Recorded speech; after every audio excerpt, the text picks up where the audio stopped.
ఈ వీడియోలో మనం ఎడేనియం ప్లాంట్ గురించి తెలుసుకుందాం. నాకు తెలిసిన విషయాలు అంటే ఇన్ని సంవత్సరాలుగా నేను ఈ ప్లాంట్స్‌ని పెంచుతున్నప్పుడు నేను తెలుసుకున్నవి, వాటి నుంచి నేర్చుకున్నవి.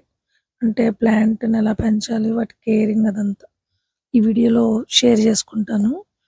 అయితే నేను ఈ ప్లాంట్స్‌ని చాలా సంవత్సరాల నుంచి పెంచుతున్నాను. ఫస్ట్‌లో నాకు దీని గురించిన అసలు నాలెడ్జ్ ఏం లేదు. వాటర్ ఎక్కువ పోయకూడదని చెప్తారు ఈ ప్లాంట్స్‌కి. కానీ నేను నార్మల్‌గానే వాటర్ పోసేసేదాన్నప్పుడు. అప్పుడు ఏమి అవ్వలేదు మరి ప్లాంట్స్‌కి. ఆ తర్వాత నేను తెలుసుకున్నవి గ్రాఫ్టింగ్, తర్వాత పాలినేషన్. ఇది నేను పాలినేషన్ చేసినప్పుడు రిజల్ట్ మాట ఇది. ఇంకొంచెం ఎక్కువ పాలిన్ ఉంటే ఇంకా రెడ్ కలర్‌లో వచ్చేవేమో ఈ పెటల్స్. లైట్ పింక్‌లో వచ్చాయన్నమాట. సో, అలా ఏంటంటే నేను చాలా చేసి సక్సెస్ అయ్యాను. ఈ డెజర్ట్ రోజ్ అని కూడా అంటారు కదా దీన్ని. ఈ ఎడేనియంని. ఇవి ఫ్లవర్స్ చాలా బావుంటాయి. పర్టిక్యులర్‌గా సమ్మర్ వచ్చినప్పుడు లీవ్స్ లేకుండా ప్లాంట్ అంతా భలే ఫ్లవర్స్ ఉంటాయి. అయితే వీటిని మనం ఏంటంటే ఇయర్‌లీ 2 టైమ్స్ రీపాటింగ్ చేసుకోవాలి. ఎందుకంటే వాటి కార్డెక్స్ అంటే ఈ మొదలు చాలా లావుగా అవుతది కదా! సో, దాన్ని మనం కరెక్ట్ ప్లేస్ చేయడానికి నెక్స్ట్ ఆ కార్డెక్స్‌కి ఏమైనా రాట్ ఉందేమో అంటే కుళ్ళిపోయినయేదేమో అని చూడ్డానికి కంపల్సరీ మనం 2 టైమ్స్ చేయాలి. నేనైతే 2 టైమ్స్ చేయలేదెప్పుడు. ఫిబ్రవరి మంత్‌లోనే ఒకసారి చేస్తాను నేనది. అలా చేసేటప్పుడు నేనేం ఫాలో అవుతా అన్నది ఈ వీడియోలో చెప్తాను. ఫస్ట్ ఏంటంటే మనం సాయిల్ మిక్స్‌ని రెడీ చేసుకోవాలి. అది స్టార్టింగ్‌లో నాకు తెలియక మట్టి ఎక్కువ తీసుకునేదాన్ని. ఆ తర్వాత నాకు అర్థమైందేంటంటే 50% శాండ్ ఉండాలి దీనికి. రిమైనింగ్ 50%లో ఎర్రమట్టి, మనం తయారు చేసుకున్న కంపోస్ట్. అంటే నార్మల్‌గా యూజ్ చేసే గార్డెన్ సాయిల్ దీనికి యూజ్ చేయకూడదు. యూజ్ చేసినా పెద్ద ప్రాబ్లమ్ ఏముండదు. కానీ మొక్కకి లైఫ్ ఉండదు.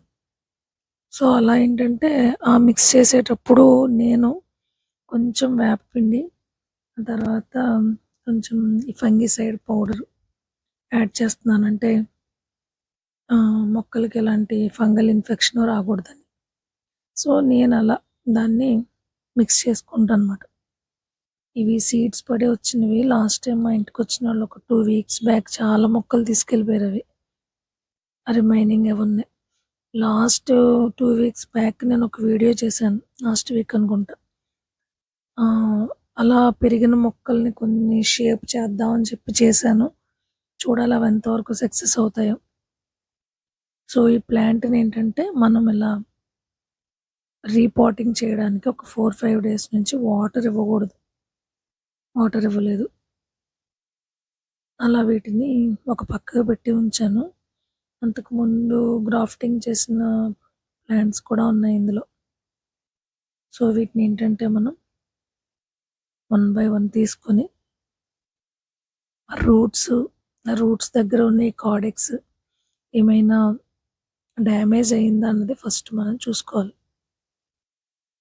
డ్యామేజ్ అవ్వకపోతే ఓకే. డ్యామేజ్ అయితే మాత్రం డ్యామేజ్ అయిన పార్ట్‌ని తీసేయాలి. ప్రెజెంట్ అయితే నేను చేసే ఈ ప్లాంట్స్‌లో ఒక్కటి కూడా డ్యామేజ్ అవ్వలేదు.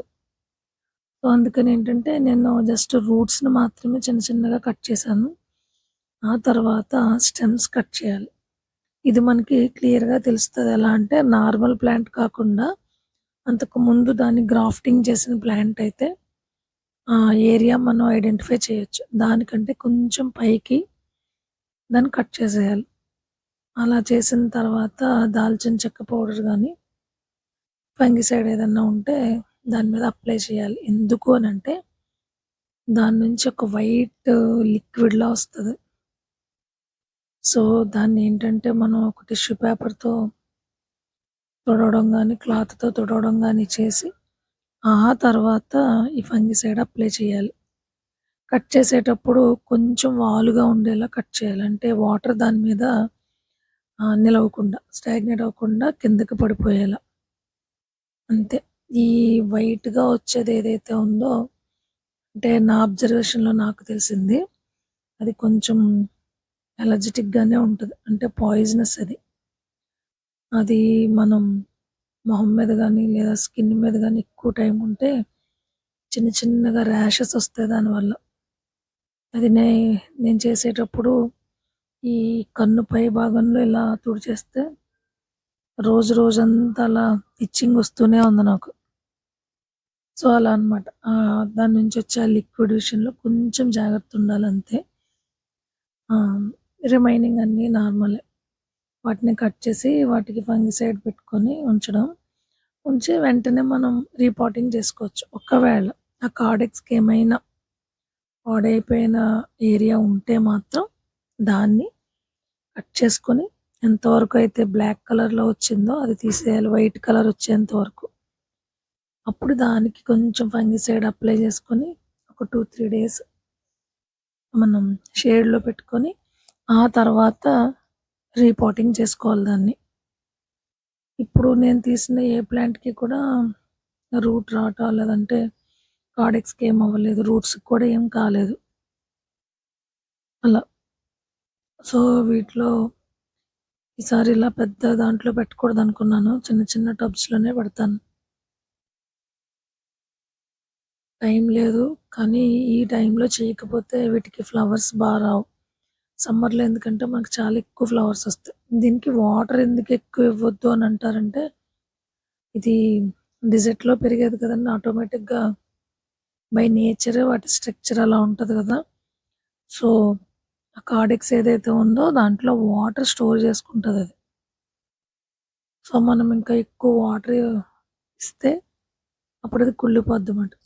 కానీ సమ్మర్‌లో దీనికి వాటర్ చాలా ఎక్కువివ్వాలి. మనం ఈ సాయిల్ మిక్స్ ఏదైతే ఉందో అది వాటర్‌ని పట్టుకొని ఉండదు గదా! మొత్తం కిందకొచ్చేస్తది. వీటిని మనం రీపాటింగ్ చేసుకునే పాట్ ఏదైతే ఉందో దానికి హోల్స్ కూడా మంచిగా ఉండేలా చూసుకోవాలంటే వాటర్ అసలు దాంట్లో ఉండకూడదు. మనం వాటరింగ్ చేసినప్పుడు కిందకొచ్చేయాలి. సో, అలా అన్నమాట. ఇవి ఎంత షార్ట్‌గా చేసుకుంటే అంత ఎక్కువగా మళ్ళీ దీనికి స్టెమ్స్ వచ్చి ఫ్లవరింగ్ అంతా బావుంటది. సో, అందుకనేంటంటే ఈ ప్లాంట్స్ స్టెమ్స్‌ని మనం నీట్‌గా కట్ చేసుకోవాలి.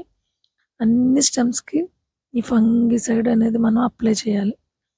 లేదు అనంటే వాటర్ పడినప్పుడు మొక్క డ్యామేజ్ అయ్యే ఛాన్స్ అయితే డెఫినిట్‌గా ఉంది. అంటే ఇది ఎంత హ్మ్. ఏమంటాం దాన్ని ప్లాంట్ ఎలా పెంచినా పెరుగుతది. అంతే సెన్సిటివ్ గూడా ఇది. ఇట్టే పాడైపోద్ది మొక్క గూడా. కానీ ఫ్లవర్స్ చాలా రోజులు ఉండడం వల్ల ఏంటంటే గార్డెన్‌లో చాలా బ్యూటిఫుల్‌గా ఉంటది. ఈ ప్లాంట్స్‌ని పెంచడం వల్ల. వీటికి ఇప్పటి వరకు నేను ఏమీ స్పెషల్‌గా ఫెర్టిలైజర్ అయితే ఏమి ఇవ్వలేదు. ఈ పైనే కొంచెం కొంచెంగా ఏంటంటే మన కిచెన్ కంపోస్ట్ ఉంటది గదా! అది ఒక గుప్పుడు గుప్పుడు అలా వేస్తానంతే. అంతకు మించి దీనికి చేసేదేం లేదు. ఇవి బుషీగా రావాలనంటే కొంచెం ఎక్కువగా స్టెమ్ కటింగ్ అనేది చేయాలి. చాలా తక్కువ మెయింటెనెన్స్‌తో చాలా అందంగా పెరిగే మొక్క ఇది. ఈ కార్డెక్సే చాలా అందంగా కనిపిస్తది ఆ ఉబ్బిన ఏరియా. కట్ చేసిన స్టెమ్స్‌ని కూడా మనం సాండ్‌లో పెట్టుకుంటే అంటే ఒక 2, 3 డేస్ తర్వాత పెట్టుకుంటే అవి గూడా బానే వస్తాయి. కాకపోతే ఏంటంటే వాటి మొదలు ఏదైతే ఉందో లావుగా కనిపిస్తది గదా! మనకి కార్డెక్స్ అది మాత్రం అంత షేప్ ఉండేలా రాదు. అంత ఉబ్బెత్తుగా రాదు. అలా రావడానికి చాలా టైం పడతది. ఇన్ని సార్లు సాయిల్ మిక్స్ ఏంటనుకుంటున్నారా? అంటే నాకు తెలియలేదండి. నేను పెట్టిన ప్లాంట్స్‌కి సరిపోలేదు. అందుకని మళ్ళీ కలుపుకున్నానన్నమాట. సో, మాక్సిమం సాండ్ ఎక్కువగా ఉంటేనే ప్లాంట్ చాలా మంచిగా సెటిల్ అవుతది. దీన్ని ఆ కార్డెక్స్‌ని పైకి పెట్టుకొని వెయ్యాలి సాండ్. అప్పుడే మొక్క చాలా బ్యూటిఫుల్‌గా కనిపిస్తది. ఇలా మనం చేసిన తర్వాత దీనికి వాటరింగ్ చేసి కొంచెం షేడ్‌లో పెట్టుకోవాలి. ఒక 2, 3 డేస్. అంటే అది కొంచెం సెటిల్ అయ్యేంత వరకు. ఆహ్, అప్పుడు మాత్రం ఒక్క పూటే వాటర్ ఇస్తాను నేనైతే. ఆ తర్వాత ఒక 1 వీక్ తర్వాత మార్నింగ్, ఈవినింగ్ కూడా వాటర్ ఇవ్వచ్చు. ఎందుకంటే ఇది కంప్లీట్‌గా మనం సన్ ఉన్న ప్లేస్‌లోనే పెడతాం గదా! కంప్లీట్ సన్‌లైట్ ఉండాలి దీనికి. అప్పుడే మార్చ్, ఏప్రిల్, మే 3 మంత్స్ మనకి ఎక్కువ ఫ్లవరింగ్ అనేది ఉంటది. సో, అలా అనమాట. ఈ కార్డెక్స్ ఎప్పుడూ అలా పైకి పెట్టుకోవడం వల్ల ఏంటంటే, మొక్క చాలా బ్యూటిఫుల్‌గా కనిపిస్తది మనకి. సో, ఇంకా దీని గురించి గ్రాఫ్టింగ్ కూడా ఈ టైంలోనే చేసుకుంటే సక్సెస్ అవుతాం. ఎందుకనంటే ఈ ప్లాంట్‌కి మనం ఇలా గ్రాఫ్టింగ్ చేసేటప్పుడు వెట్ కండిషన్ అంటే తడి అనేది చేరకుండా ఉంటే సక్సెస్ రేట్ అనేది చాలా ఎక్కువుంటది. సో, సమ్మర్‌లో మనకు ఆ ప్రాబ్లమ్ ఉండదు కాబట్టి ఈ మంత్‌లో చేసుకుంటే గ్రాఫ్టింగ్ చాలా బావుంటది. నేను గ్రాఫ్టింగ్ కూడా చేశాను. ఈ నెక్స్ట్ వీడియోలో డెఫినిట్‌గా అప్‌లోడ్ చేస్తాను. సో, వీటిని ఇలా చేయడం వల్ల ఏంటంటే ఫ్లవరింగ్ అనేది చాలా బాగా వస్తది.